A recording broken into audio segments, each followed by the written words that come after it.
eroplano na finilex po ng DMW for repatriation, ang pangalan po niya is Aquilin International. Okay? And as far as I know, ito po ay isang aviation company, hindi po ito regular airline. Ito pong eroplano na ito ay nakabase sa UAE Sharjah. Gumagawa sila talaga ng charter flights o kaya yung mga cargo shipments, no, for humanitarian missions. Meron silang fleet number which is posted by the secretary, yung Boeing 777-200 ER at yung Boeing 747-400, no.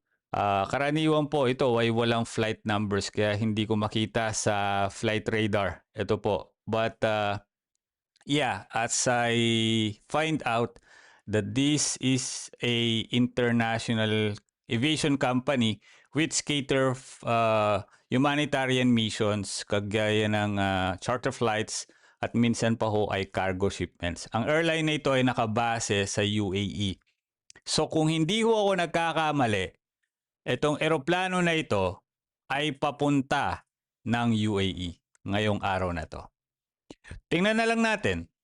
Kung ito ay dadaan pa ng Saudi Arabia to pick up some of the passengers as well doon kasi hindi naman naaabot ng 300 capacity. Hindi naman mapupuno ito kung sa UAE lang itself ang repatriation ng government. Sa malamang-lamang, dadaan pa ito ng ibang bansa to pick up as well some of the repatriation OFW na nagpalista noon, such as Saudi Arabia. Kasi yung mga nasa Bahrain, nabalitaan nyo yung mga nasa Bahrain, meron hong naparepatriate, di ba, mula Bahrain.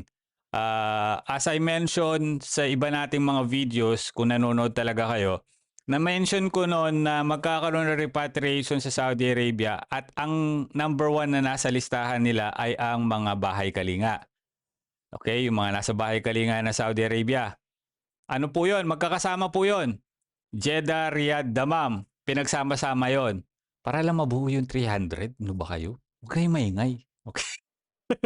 Pinagsama na. Huwag na kayo So land transfer, nagkaroon po ng land transfer po yung mga yan. So yung mga nasa Bahrain, nagkaroon din po ng land transfer mula Bahrain to Saudi Arabia, dumaan ng Dammam, Al-Kubar.